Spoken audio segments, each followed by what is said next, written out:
फिल्मों में एक नायक के तौर पर नजर आने वाले संजय दत्त असल जिंदगी में एक खलनायक हैं।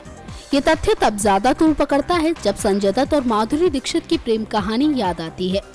संजय ने अपनी जिंदगी में कभी जानकर तो कभी अनजाने में कई गलतियां की, जिनके लिए वो आज भी शायद खुद को माफ नहीं कर पाए हैं।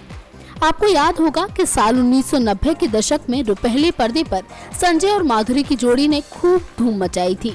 इन दोनों की जोड़ी बॉक्स ऑफिस पर छाई हुई थी, जिसके बाद असल जिंदगी में भी दोनों के दिल एक दूसरे के करीब आ गए। बताया जाता है कि फिल्म थानेदार की शूटिंग के दौरान माधुरी और संजय दोनों ही एक दूसरे के प्यार की गिरफ्त में थे। उस वक्त के कई निर्माता बताते हैं कि संजय आउटडोर शूटिंग पर जब रहते थे तब घंटों तक माधुरी से फोन पर बातें किया करते थे, जिसका बिल भरना पड़ता था प्रोड्यूसर को। फिल्म साजन के दौरान दोनों और करीब आ गए। संजय उस वक्त शादीशुदा थे और एक बेटी के पिता भी थे। हालांकि उनकी पत्नी रिया उनको छोड़कर अमेरिका चली गई थी। साजन फिल्म के बाद हर किसी की जुबान पर संजय और माधुरी का ही नाम था। उस दौर में कई मैगजीन में छपी खबरों के मुताबिक दोनों अपने रिश्ते को एक नाम देना चाहते थे और दोनों ही शादी भी करना चाहते थे। साथ ही दोनों की शादी होने भी वाली थी, लेकिन अचानक संजय आर्म्स एक्ट के तहत गिरफ्तार कर लिए गए।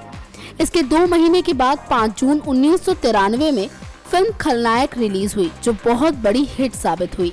संजय 16 महीने जेल में रहे, लेकिन माधुरी एक बार भी उनसे मिलने जेल नहीं गई। यहीं से दोनों के रिश्ते में दूरी आने लगी। बताया जाता है कि माधुरी के माता पिता ने उन पर संजय से रिश्ता खत्म करने का दबाव डाला। माधुरी ने भी इस रिश्ते को खत्म करने में ही भलाई समझी। संजय के जेल से आने के बाद माधुरी ने उनसे मुलाकात तक नहीं की थी। कहते हैं कि संजय इतने नाराज हुए कि उन्होंने माधुरी के साथ फिल्म तक साइन करने से इनकार कर दिया।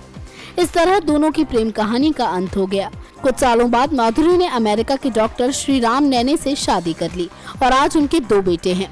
खैर, आपको बता दें कि बीते समय में जब संजय दत्त की बायोपिक बनने की बात हुई थी तो माधुरी ने 25 सालों बाद संजय को फोन करके खुद कहा था कि उस बायोपिक में माधुरी का जिक्र कहीं ना हो। नेक्स्ट 9 न्यूज रूम से दीक्षा की रिपोर्ट।